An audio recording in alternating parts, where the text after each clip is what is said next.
grâce à la loi sur les langues officielles, le gouvernement fédéral va appuyer les organismes communautaires francophones.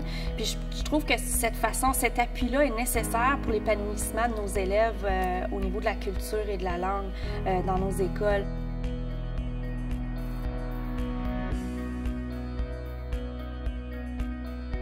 L'activité était surtout en 3 étapes. La première étape était un remue-ménage où j'ai invité les élèves à me dire leurs activités en français auxquelles ils participent. Effectivement, les élèves ont eu beaucoup d'idées originales concernant des activités qui ont été faites dans la région en français. J'ai sélectionné certaines activités et organismes qui participent en français, où les élèves ont été capables de faire une recherche. Et en 3e partie, ils pouvaient faire une présentation de leur organisme.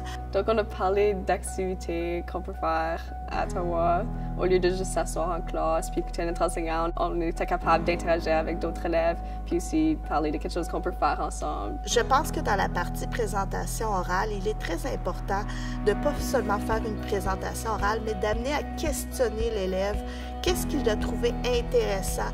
Est-ce qu'il voudrait s'engager à aller à une nouvelle activité, avoir un dialogue? Je pense que ça pourrait aider beaucoup de franco-ontariens qui vivent ici et sont en train de regarder pour des activités à faire en français pour eux autres ou peut-être leur famille pour grandir leurs enfants. Au travers des différentes étapes de l'activité, j'ai vraiment remarqué que le niveau d'engagement était définitivement plus senti dans la dernière partie.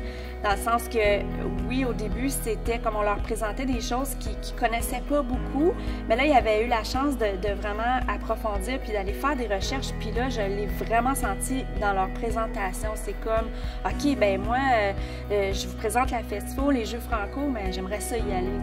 J'ai vraiment senti cet engagement-là. Ça me fait apprendre davantage qui sont mes élèves, quels sont leurs intérêts et effectivement de pouvoir discuter avec eux des organismes mais aussi des activités qu'ils ont vécues en français. Certaines personnes ont comme 2 parents anglophones, donc ils n'auront pas la chance d'aller avec leurs parents puis faire ces activités. Donc, puisqu'on nous dit à l'école qu'on a des différentes activités qu'on peut faire pour aller avec nos amis puis nous amuser. Surtout, on espère leur donner le goût de participer à des nouvelles activités franco. Je suggère aux professeurs de créer une liste d'organismes en avance pour pouvoir appuyer les élèves. De plus, je m'assurerai d'avoir des invités à la suite des présentations. Je trouve tellement que c'est une valeur ajoutée d'avoir un partenariat avec les différents organismes dans la communauté, d'apprendre à les connaître. Tout ceci était fait en français avec les francophones de différentes régions et ça nous montre vraiment qu'on est une minorité, mais lorsque tu es tous ensemble, tu ne te sens pas comme une minorité.